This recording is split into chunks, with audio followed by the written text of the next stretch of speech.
नमस्कार, आप सभी का स्वागत है यूथ अध्ययन के चैनल पे। देखिए एक बार फिर से मैं आप सभी के बीच एचपीटीजीडी कमीशन 2025 के लिए इंडियन ज्योग्राफी का एक नया विषय भारत का भौतिक स्वरूप लेके आ चुका हूँ। देखिए ये विषय आपकी इस परीक्षा के लिए बहुत ज़्यादा महत्वपूर्ण रहने वाला है, इसीलिए शुरू से लेकर अंत तक आप इस विषय में जरूर बने रहें। अगर बात करें भारत की, तो भारत की धरातल पर बहुत तरह की विविधता पाई जाती है। कहीं कहीं पर पठार है, तो कहीं कहीं पर ऊंचे ऊंचे पर्वत है और कहीं कहीं पर समतल मैदान है। अगर बात करें भारत के संपूर्ण क्षेत्रफल की, तो भारत की जब हम संपूर्ण क्षेत्रफल की बात करते हैं तो भारत में बहुत बार यहाँ से क्वेश्चन पूछा जाता है। तो 10.7% भाग पे क्या है, आपका पर्वतीय भाग है। आपका जो माउंटेन है वो कितने परसेंट में है, 10.7% है। बहुत बार पूछा जाता है कि पहाड़ियाँ कितने भाग कवर करती है, तो पहाड़ियाँ जो है वो भारत के क्षेत्रफल का 18.6% भाग कवर करती है। और अगर बात करें पठारी क्षेत्र की, तो 27.7% जो पठारी क्षेत्र है वो इसका कवर करता है। और अगर बात करें मैदानी क्षेत्र, तो सबसे ज़्यादा जो है वो मैदानी क्षेत्र है, कितना परसेंट, 43% है। इस बात को आपने याद रखना है। अच्छा, तो धरातल के आधार पर बहुत सारी विविधता है। फिर हमने संपूर्ण क्षेत्रफल भारत का जाना, तो क्वेश्चन ये भी आ सकता है कि भारत का संपूर्ण क्षेत्रफल में सबसे ज़्यादा भाग किसका आता है, तो मैदानों का 43% आता है। उसके बाद आपका दूसरे नंबर पे पठारीय भाग आता है जो कि 27% आता है। तीसरे पे आपका पहाड़ियाँ आती है 18.6%, और पर्वतीय जो भाग है वो 10.7% में आता है। इस बात को आपने याद रखना है। अब बात करें भौतिक रचना और धरातल के स्वरूप के अनुसार भारत को 5 भागों में बांटा गया है। लेकिन उससे पहले, अगर आप भी एचपीटीजीडी कमीशन की तैयारी कर रहे हो, जेबीटी कमीशन की तैयारी कर रहे हो, और अगर आप भी मिडिल क्लास फैमिली से आते हो, तो जुड़िए हमारे साथ मात्र और मात्र 499 रुपीज़ में। हम देंगे आपको लाइव प्लस रिकॉर्डेड क्लासेस, वो रिकॉर्डेड क्लासेस जिनको आप कभी भी और किसी भी समय देख सकते हैं। मान लो आप कहीं पे जॉब करते हैं तो बाद में भी आप हमारी क्लासेस को देख सकते हैं। हमारे साथ जुड़ने का फ़ायदा ये कि यहाँ पे आपको देखिए एवरी सैटरडे वीकली टेस्ट रहने वाला है और फीस हमारी बहुत कम है। तो अगर आप हमारे साथ जुड़ना चाहते हैं तो आप इस नंबर पे 7876145409, आप जेबीटी कमीशन की तैयारी कर रहे हैं, आप टीजीटी कमीशन की तैयारी कर रहे हो, मैथ के लिए हमारे पास धाकर टीचर है, जेबीटी के लिए, तो आप इस नंबर पे कांटेक्ट कर सकते हैं। अच्छा, बात करें आपकी भारत के धरातल के आधार पर, इसको भौतिक रचना के आधार पर 5 भागों में बांटा गया, जिसमें सबसे पहले उत्तरी पर्वतीय क्षेत्र है, विशाल मैदान है, प्रायद्वीपीय पठार है, मरुस्थलीय प्रदेश है और समुद्र तटीय मैदान है। तो भौतिक रचना और धरातल का जो स्वरूप है उसके अनुसार जो है वो भारत को 5 भागों में, 5 क्षेत्रों में क्या किया गया है, विभाजित किया गया है। चाहे उसमें उत्तरी पर्वतीय क्षेत्र है, विशाल मैदान है, प्रायद्वीपीय पठार है, मरुस्थलीय प्रदेश है, समुद्र तटीय मैदान है। इसके बाद हम सबसे पहले बात करेंगे उत्तरी पर्वतीय क्षेत्र और हिमालय पर्वतीय क्षेत्र। सबसे पहले जो भारत की भौगोलिक विभाजन में हम जो देखने वाले हैं वो देखेंगे उत्तर का पर्वतीय क्षेत्र, और हिमालय, इसको हिमालय पर्वतीय क्षेत्र के नाम से भी जाना जाता है। अगर बात करें उत्तर का पर्वतीय क्षेत्र की, तो ये सबसे पहले उत्तर से दक्षिण का विभाजन किया गया। कैसे किया गया, उत्तर से दक्षिण का, पहले ये ऊपर से नीचे, मतलब उत्तर से दक्षिण, मतलब कि उत्तर से क्या हो रहा है, दक्षिण की, और हिमालय का क्या किया गया है, विभाजन किया गया। तो सबसे पहले हम यही देखेंगे कि हिमालय का उत्तर से दक्षिण की ओर विभाजन, जिसको हिमालय पर्वतीय क्षेत्र भी कहा जाता है क्योंकि इसमें हिमालय ही रेंजेस आती है। तो उत्तर से दक्षिण जो है वो 4 पर्वत श्रृंखलाओं में उत्तर पर्वतीय क्षेत्र को बांटा गया है। तो सबसे पहले है ट्रांस हिमालय के बाद आएगा आपका बृहद हिमालय, और बृहद हिमालय के बाद जो आएगा आपका मिड हिमालयाज, जिसको मध्य हिमालय कहते हैं, और फिर आता है शिवालिक रेंजेस, जिसको शिवालिक हिमालय भी कहा जाता है। तो इस बात को आपने याद रखना है कि उत्तर का जो पर्वतीय क्षेत्र है इसको कैसे बांटा गया है, तो उत्तर से दक्षिण इसका विभाजन किया गया है। कैसे कैसे किया गया, 4 श्रृंखलाओं में किया गया है। सबसे पहले आएगा ट्रांस हिमालय, दूसरे पे आएगा बृहद हिमालय, बृहद के बाद आएगा मध्य, और मध्य के बाद आएगा शिवालिक हिमालय। एक एक बात को आपने याद रखना है। देखिए हर एक बात यहाँ से काम आने वाली है, परीक्षाओं के लिए हर एक बात आपको याद रखनी पड़ेगी। दूसरा जो यहाँ पे विभाजन किया है वो क्या है, सर सिडनी बुराट ने, इन्होंने जो है हिमालय का विभाजन किया है वो पश्चिम से पूरब विभाजन किया है, और इसका नाम जो प्रदेशों के नाम के आधार पर किया है। इसीलिए पूरब से जो पश्चिम से जो पूरब विभाजन है, पश्चिम ये है और पूरब ये है, तो इसका पश्चिम से पूरब विभाजन किया गया। तो पश्चिम से पूरब विभाजन को प्रादेशिक विभाजन भी कहा जाता है। आगे हम इनको डिटेल से पढ़ेंगे। तो पश्चिम से पूरब जो विभाजन किया है वो सर सिडनी बुराट ने किया है।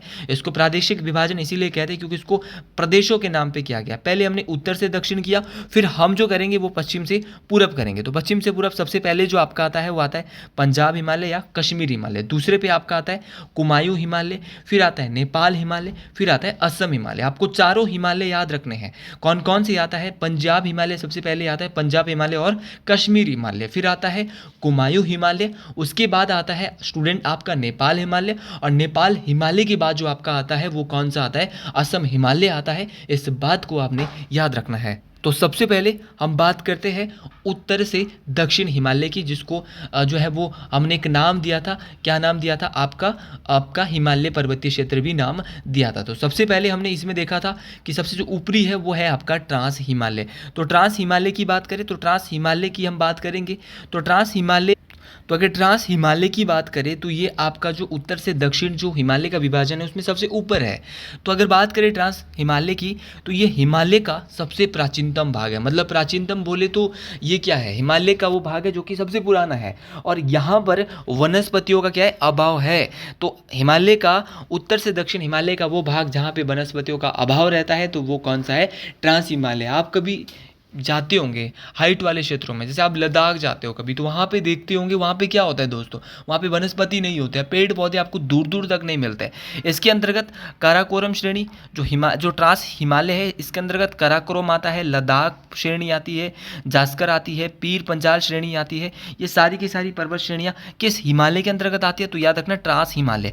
तो ट्रांस हिमालय के अंतर्गत ही काराकोरम पर्वत श्रेणी, लद्दाख पर्वत श्रेणी, जास्कर पर्वत श्रेणी और पीर पंजाल पर्वत श्रेणियाँ आती है। इस बात को आपने याद रखना है। और भारत में सबसे ऊंची चोटी, तो भारत में जो स्थित है, वैसे तो पीओके वाले एरिया में ये पड़ती है, तो भारत में स्थित है केटू आपने सुना होगा। तो भारत में सबसे ऊंची चोटी कौन सी? केटू। वैसे तो भारत में स्थित सबसे ऊंची चोटी कौन सी? आपकी कंचनजंगा है। भारत में स्थित अलग है, लेकिन अगर पूछा जाएगा कि भारत की सबसे ऊंची चोटी, तो आपका केटू आ सकता है। तो भारत में सबसे ऊंची चोटी गॉडविन ऑस्टिन, जिसकी ऊंचाई 8611 मीटर है, ये काराकोरम पर्वत श्रेणी की सर्वोच्च चोटी है। तो याद रखना, विश्व की दूसरी सबसे बड़ी चोटी। और अगर बात करें आपकी ये किस पर्वत श्रेणी की है, तो ऐसे क्वेश्चन परीक्षाओं में पूछे जाते हैं। तो याद रखना है कि जो आपकी काराकोरम पर्वत श्रेणी है, यहाँ पर जो है वो इसकी सबसे ऊंची चोटी हुआ है केटू, जिसको गॉडविन ऑस्टिन भी कहा जाता है। और ये काराकोरम पर्वत श्रेणी, लद्दाख श्रेणी, जास्कर श्रेणी, पीर पंजाल श्रेणी किसके अंतर्गत आती है? ट्रांस हिमालय के अंतर्गत आती है, जहाँ पर क्या है? वनस्पतियों का अभाव है। और ये हिमालय की क्या है? सबसे प्राचीनतम भाग है। इस बात को आपने याद रखना है। अच्छा, लद्दाख श्रेणी की भी बात कर लेते हैं। तो माउंट राकापोशी लद्दाख श्रेणी की सर्वोच्च चोटी है। तो अगर एक पीक है आपकी माउंट राकापोशी है, आपको पता है, तो लद्दाख जो माउंटेन रेंज है। अच्छा, पर्वत श्रेणी क्या होती है? जहाँ पे बहुत सारे पर्वत क्या होते हैं? एक रेंज में होता है, मतलब कि एक सीरियल वाइज होते हैं, उसको ही क्या बोलते हैं? पर्वत श्रेणी बोलते हैं। तो जो माउंट राकापोशी है वो लद्दाख श्रेणी की क्या है? सर्वोच्च चोटी है। और इस चोटी की ढाल विश्व में सर्वाधिक तीव्र मानी जाती है। तो याद रखना है कि जो माउंट राकापोशी है वो क्या है? लद्दाख श्रेणी की क्या है? सबसे ऊंची चोटी है। और इस चोटी की जो लद्दाख श्रेणी है, इसकी जो ढाल है वो पूरे विश्व में क्या मानी जाती है? सर्वाधिक तीव्र। तो सीधा क्वेश्चन परीक्षाओं में पूछा जा सकता है। अच्छा, क्वेश्चन क्या पूछा जा सकता है कि लद्दाख श्रेणी की सबसे ऊंची चोटी कौन सी? तो बोलेंगे माउंट राकापोशी है। अगर पूछेंगे काराकोरम पर्वत श्रेणी की सबसे ऊंची चोटी है, तो बोलेंगे गॉडविन ऑस्टिन है। क्वेश्चन कहीं से भी बन सकता है, लेकिन आपको गलती नहीं करनी है। थ्योरी का अगर किसी को पता है ना, और मैं थ्योरी यूट्यूब के अंदर ऐसी पढ़ा रहा हूँ जो आप कोचिंग सेंटरों में ना पैसों में नहीं पढ़ सकते, ठीक है। यहाँ पे आपको फ्री में एक मिडिल क्लास फैमिली के बच्चे के इमोशंस को देखते हुए अगर वो पढ़ना चाहता है, तो यूथ अध्ययन चैनल आपके लिए कार्य कर रहा है। आप पढ़ते रहिए, बहुत बेहतर तरीके से मैं कंटेंट आपके बीच प्रोवाइड करवाता रहूँगा। तो भैया आपको याद रखना है कि माउंट राकापोशी जो चोटी है, इसकी जो ढाल है वो विश्व में सर्वाधिक तीव्र मानी जाती है। दूसरा है आपका बृहद हिमालय। बृहद हिमालय को ही जो है वो हिमाद्री हिमालय भी कहा जाता है, और इसी को जो है वो सर्वोच्च हिमालय भी कहा जाता है, और महान हिमालय भी कहा जाता है। इस बात को आपने याद रखना है। देखिए, बहुत ज़्यादा इंपॉर्टेंट है आपका कौन सा हिमालय? बृहद हिमालय, हिमाद्री हिमालय, इसको सर्वोच्च हिमालय भी और महान हिमालय भी कहा जाता है। तो याद रखना है, यह हिमालय की सबसे ऊंची श्रेणी है। तो हिमालय की सबसे ऊंची श्रेणी आपकी कौन सी है? आपकी बृहद हिमालय है। अगर विश्व की सबसे ऊंची चोटी माउंट एवरेस्ट इसी पर्वत श्रेणी पर स्थित है। तो सीधा क्वेश्चन पूछा जाता है कि जो माउंट एवरेस्ट है वो कहाँ पर है। तो अगर बात करें माउंट एवरेस्ट की, तो माउंट एवरेस्ट जो है वो क्या है, विश्व की क्या है, सबसे ऊंची चोटी है। और माउंट एवरेस्ट को सागर माथा भी कहा जाता है, जैसा कि आप सब लोग जानते हैं। मैं इसके बारे में आगे आपको बताऊंगा।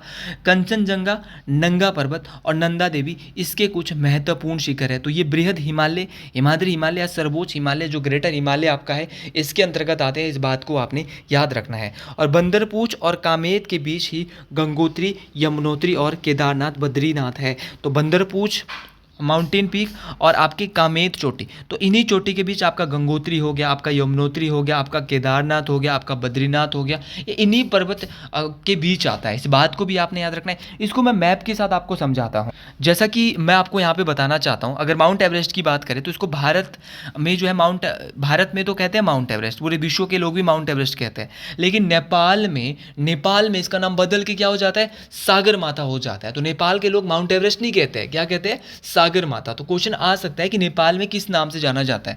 अब क्वेश्चन ये भी पूछा जा सकता है कि चीन के लोग या तिब्बत के लोग, क्योंकि चीन वाले बोलते हैं कि तिब्बत हमारे अंडर है।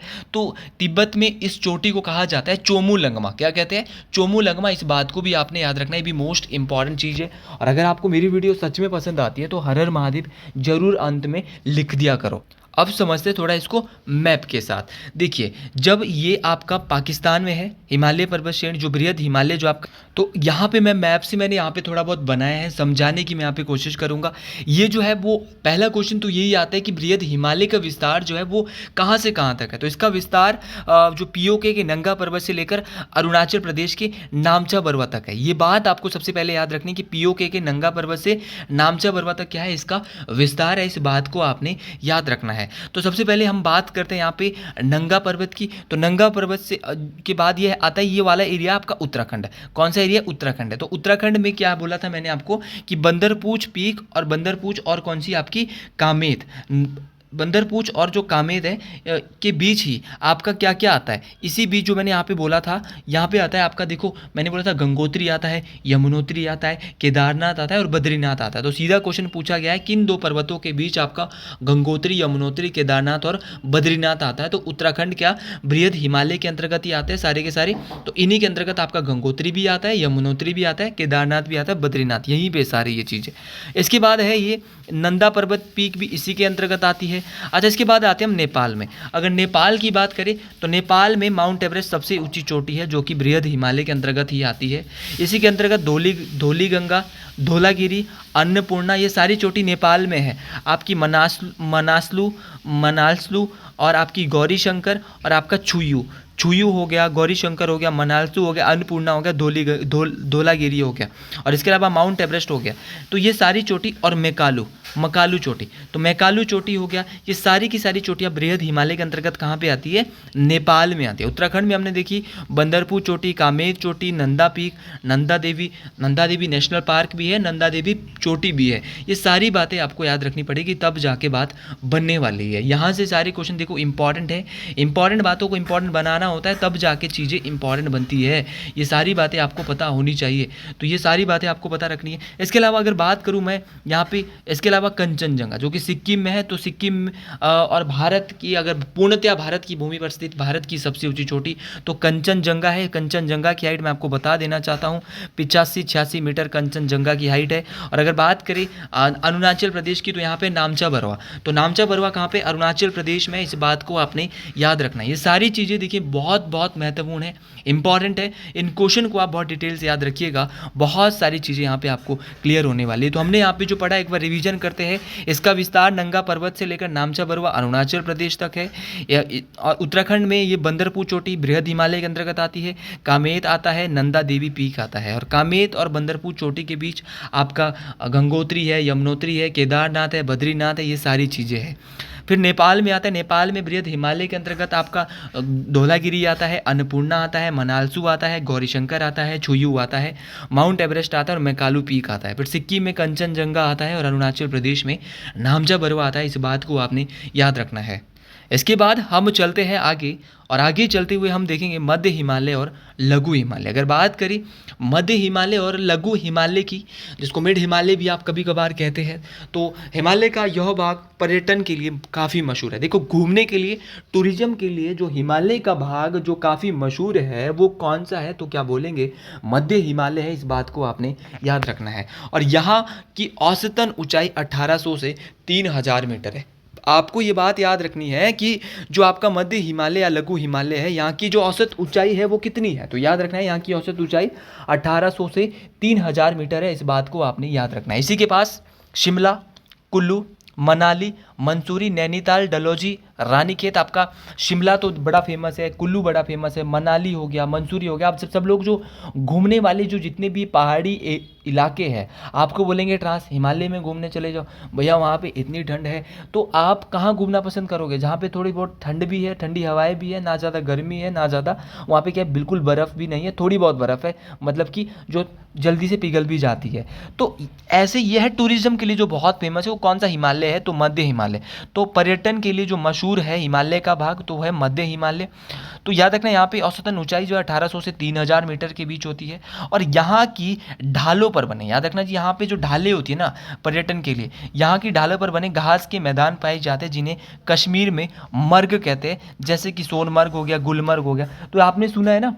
तो जो आपके मध्य हिमालय होता है ना, वहाँ पर जो छोटे घास के मैदान होते हैं, छोटे छोटे, वहाँ पर जितने भी ये मैदान है जहाँ पे ढाल होती है, सीधे टेढ़े से मैदान होते हैं और बहुत ही सुंदर देखने को होते हैं, तो उनको ना मर्ग कहते हैं। जैसे आपने सुना होगा, फिर आगे उसके आगे नाम लगा देते हैं, सोनमर्ग हो गया, गुलमर्ग हो गया। आज आपको इस चीज़ का पता चला होगा कि सोनमर्ग है, गुलमर्ग है, आपने तो खाली सुना है। तो ये किस हिमालय के अंतर्गत आता है, सोनमर्ग, गुलमर्ग। और मर्ग क्या होता है, तो कश्मीर में जहाँ पर क्या है, यहाँ की जो ढालें होती है, घास के जो दूर दूर तक घास के मैदान होते हैं, जिसमें झुबड़ी सी लगी होती है, उसी को जो है वो क्या कहते हैं, कश्मीर में मर्ग कहते हैं। इस बात को आपने याद रखना है। और सबसे जो हिमालय का सबसे निचला भाग है वो है शिवालिक, क्या इसको बाह्य हिमालय भी कहा जाता है। तो शिवालिक हिमालय या बाह्य हिमालय की बात करें तो यह हिमालय पर्वत का सबसे दक्षिणी और सबसे भौगोलिक रूप से युवा भाग है, जो पश्चिम से पूर्व तक फैला हुआ है। तो याद रखना, हिमालय का वो भाग, और इसकी औसत ऊंचाई ना बहुत कम है। शिवालिक हिमालय जो शिवालिक माउंटेन रेंजेस है, इसकी औसत ऊंचाई क्या है, बहुत कम है। प्लेन एरिया में भी ये फॉल होता है कहीं ना कहीं। तो ये कहाँ से कहाँ तक है, ये पश्चिम से पूर्व तक फैला हुआ है। और याद रखना है, मोस्ट इंपॉर्टेंट तरीके से मैं बता रहा हूँ, इसकी औसत ऊंचाई 850 से 1200 मीटर है। इस बात को आपने याद रखना है। अगर इसके विस्तार की बात करें तो इसका विस्तार पाकिस्तान की सुलेमान पहाड़ी से लेकर भारत की म्यांमार के बीच सीमा बनाने वाले अराकाम पर्वत तक है। तो याद रखना, भारत और म्यांमार के बीच जो सीमा बनाती है वो कौन सी पर्वत श्रृंखला है, तो अराकाम पर्वत श्रृंखला है। इस बात को आपने याद रखना है। तो अराकाम पर्वत श्रृंखला भारत और म्यांमार के बीच सीमा बनाती है। तो सीधा क्वेश्चन पूछा जाता है कि उत्तर से दक्षिण जब हिमालय का विभाजन होता है तो शिवालिक हिमालय कहाँ से कहाँ तक है, इसका विस्तार तो पाकिस्तान की सुलेमान पहाड़ी, इतना डिटेल से आपको कोई पढ़ाने वाला नहीं है, और भारत और म्यांमार के बीच सीमा बनाने वाली अराक्याम पर्वत श्रृंखला तक है। इस बात को आपने याद रखना है, बहुत डिटेल से याद रखना है। ये चीज़ें आपको, ऐसी चीज़ें आपको कोचिंग सेंटरों में भी नहीं पढ़ाई जाएगी। और अगर आप हमारे बैच के साथ जुड़ते हैं ना, वहाँ पे पूरी एनसीईआरटी लेवल पढ़ाई जा रही है, और आज तक जितनी भी क्लासेस पीछे से हुई है वो रिकॉर्डेड आपको फ्री मिल रही है। तो जल्दी से जल्दी जुड़िए, देर ना करिए भाई। कल सोमवार भी है और अच्छा दिन है, तो आप जुड़ सकते हैं हमारे बैच के साथ। बहुत कम रेंज है भाई, 6 टीचर इतने कम रुपए में आपको पढ़ा रहे। 7876145409। आप इस नंबर पे कांटेक्ट कर सकते हैं और हमारे साथ हिस्सा बन सकते हैं हमारे बैच का। इसके बाद अगर मैं बात करता हूँ हिमालय की, मैंने 4 हिमालय की बात करी, तो कुछ क्वेश्चन यहाँ से और बन जाते हैं। क्वेश्चन बनता है कि जो ट्रांस हिमालय और बृहत हिमालय है उसको कौन अलग करता है। तो ट्रांस हिमालय और बृहत हिमालय को जो अलग करता है वो अलग करता है सच्चर जोन। फिर आपका बृहत हिमालय और मध्य हिमालय। तो बृहत हिमालय और मध्य हिमालय को अलग करता है मेन सेंट्रल थ्रस्ट। उसी प्रकार आपका मध्य हिमालय और शिवालिक हिमालय को जो अलग करता है वो करता है मेन सीमांत दर्रा। तो याद रखना है, सच्चर जोन किससे किसको अलग करता है, तो ट्रांस हिमालय को बृहत हिमालय से, बृहत हिमालय को मध्य हिमालय से मेन सेंट्रल थ्रस्ट, और मध्य हिमालय को शिवालिक हिमालय से मेन सीमांत दर्रा। देखिए, जितना ज़्यादा इन चीज़ों को पढ़ोगे ना, उतने ज़्यादा ये चीज़ें आपको क्लियर होने वाली है। इसके बाद मैंने आपको बताया था कि हिमालय का पश्चिम से पूरब भी विभाजन होता है। इससे पहले मैंने पढ़ा था उत्तर से दक्षिण विभाजन हिमालय का। अब पढ़ेंगे भाई पूरब से पश्चिम, मतलब कि ये भारत है तो ये यहाँ पे पढ़ेंगे ऐसे ऐसे, हमने क्या करना है पश्चिम से पूरब विभाजन पढ़ना है। तो किसने किया था ये भी मैंने थोड़ी देर पहले बताया था, तो सर सिडनी बुराड ने पश्चिम से पूरब की और हिमालय का विभाजन किया। अच्छा, इन्होंने पश्चिम से पूरब की और हिमालय का विभाजन किया, इसीलिए इसको प्रादेशिक, इन्होंने क्या किया, प्रदेशों के नाम पे जो है इसका विभाजन किया, इसीलिए इस विभाजन को प्रादेशिक विभाजन भी कहते हैं। इस बात को आपने याद रखना है। तो इसने सबसे पहले यहाँ पे पंजाब हिमालय और कश्मीर हिमालय, तो सबसे पहले जिसने विभाजन किया वो क्या था, पंजाब हिमालय और कश्मीर हिमालय का। इस बात को आपने याद रखना है। तो याद रखना है, अगर बात करें पंजाब हिमालय और कश्मीर हिमालय की, तो इसका विस्तार सिंधु नदी से सतलुज नदी के बीच का भाग, पंजाब कश्मीर हिमालय का भाग इसके अंतर्गत आता है। तो याद रखना है कि जो आपका सिंधु नदी से सतलुज नदी के बीच का जो भाग है, जैसे कि आपका सिंधु नदी है और सतलुज नदी, जब मैं आपको नदियाँ पढ़ाऊंगा तो आपको समझ आ जाएगा। तो सिंधु नदी से लेकर जो सतलुज नदी के बीच का जो भाग है ना, मान लो ये सतलुज है, ये सिंधु है, तो इसके बीच जितना भी एरिया है इसी को क्या बोलते हैं, आपका पंजाब और कश्मीर हिमालय का भाग कहते हैं। तो सीधा क्वेश्चन पूछा जा सकता है कि जो पंजाब हिमालय और कश्मीर हिमालय है वो हिमालय का पश्चिम से पूर्व विभाजन के अंतर्गत पहला भाग आता है, और इसके अंतर्गत क्या कौन कौन सी नदी से लेकर कहाँ से कहाँ तक फैला हुआ, तो बोलेंगे सिंधु नदी से लेकर सतलुज नदी तक फैला हुआ है। इसकी लंबाई भैया 560 किलोमीटर है। और एक खेती होती है, एक फूल होता है जाफरान का, तो जाफरान की जो खेती है वो यहीं पर की जाती है। इस बात को आपने याद रखना है। ये वही जाफरान का फूल है ना, केसर आपने सुना होगा, दूध में जो केसर डालता है ये इसी जाफरान की फूल से निकलता है। तो ये सारी बातें आपको याद रखनी, मोस्ट इंपॉर्टेंट है, परीक्षाओं में पूछी जाने वाली है। इसके बाद अगला है कुमायूं हिमालय। अगर बात करें कुमायूं हिमालय की विस्तार की, तो सतलुज नदी से लेकर काली नदी के मध्य का जो भाग है इसका विस्तार मुख्यतः उत्तराखंड में। अब कुमायूं रेंज आपने सुनी होगी कहाँ पे, कुमायूं जनजाति हो गया, कुमायूं क्षेत्र हो गया, कुमायूं हिमालय हो गए, सारा का सारा कहाँ है, उत्तराखंड में है। तो ये तो आपको पता होना चाहिए। पहला क्वेश्चन तो पूछेगा कुमायूं हिमालय कहाँ पे, बोलेंगे भैया उत्तराखंड में है। कहाँ से कहाँ तक इसका विस्तार है, तो बोलेंगे सतलुज नदी से लेकर जितना भी एरिया काली नदी के बीच का मध्य का जो भाग है वो उत्तराखंड में पड़ता है। तो ये कुमायूं हिमालय के अंतर्गत आता है। इसकी लंबाई जो है वो ज़्यादा नहीं है, 320 किलोमीटर इसकी लंबाई है। अगर बात करें कुमायूं हिमालय की, तो नंदा देवी हो गया, केदारनाथ हो गया, बद्रीनाथ हो गया, ये प्रमुख चोटियाँ जो है वो कुमायूं हिमालय के अंतर्गत ही आती है। इस बात को आपने याद रखना है, जो मैंने मैप के साथ भी आपको थोड़ी बहुत बताई थी। इसके बाद कुमायूं हिमालय के बाद आता है नेपाल हिमालय। अगर बात करें नेपाल हिमालय की, तो काली नदी से लेकर तीस्ता नदी, तो जितना भी एरिया आपका काली नदी से लेकर तीस्ता नदी के मध्य का है उसके विस्तार को, जिसका विस्तार मुख्यतः नेपाल में ही है, तो इसका ये 800 किलोमीटर है, इसकी लंबाई याद रखना है। और माउंट एवरेस्ट हो गया, कंचनजंगा, इसकी क्या है, प्रमुख चोटी है। इस बात को आपने याद रखना है। तो ये मोस्ट इंपॉर्टेंट बातें हैं। तो काली नदी से लेकर तीस्ता नदी के जो मध्य का भाग है इसका विस्तार जो मुख्यतः कहाँ होता है, नेपाल में होता है। इसकी लंबाई जो है वो 800 किलोमीटर है। इस बात को आपने याद रखना है। माउंट एवरेस्ट हो गया, कंचनजंगा हो गया, वो क्या है, इसी चोटी पर स्थित है। इस बात को आपने याद रखना है। इसका अंत में था आपका असम हिमालय। तो असम हिमालय की बात करें तो इसका विस्तार जो है वो कहाँ से कहाँ से, तो तीस्ता नदी से दिहांग नदी जिसको ब्रह्मपुत्र भी कहीं ना कहीं कहा जाता है, कि मध्य का भाग, इसकी लंबाई जो है वो 720 से 750 किलोमीटर है। तो इसी भाग को जो है वो यहाँ पे क्या कहा जाता है, तो ये आपका तो 4 हिमालय में बटा है, जो आपका पश्चिम से पूरब जो बटा है। कैसे कैसे, तो यहाँ पे तो आपने देखा ही था, पहले था पंजाब और कश्मीर हिमालय, फिर था कुमायूं हिमालय, फिर था नेपाल हिमालय, फिर था आपका असम हिमालय जिसमें आपका सिक्किम भी आता है, जिसमें कंचनजंगा वगैरह चोटी आती है, आपका अरुणाचल प्रदेश की नामचा बर्फ आती है। तो इन नदियों के बीच भी बटे हुए हैं, जैसे कि सिंधु और सतलुज के बीच कौन सा बटा है, तो पंजाब और कश्मीर हिमालय बटा है आपका। फिर सतलुज और काली नदी के बीच आपका बटा है आपका कौन सा, आपका कुमायूं हिमालय बटा है। तो ये सारी चीज़ें मैंने आपको विस्तार से भी बताई है। तो आज के लिए इतना ही। अगर आपको भी मेरी वीडियो पसंद आई है तो कमेंट बॉक्स में ज़रूर लिखिएगा। हर हर महादेव, जय हिंद, जय हिमाचल प्रदेश।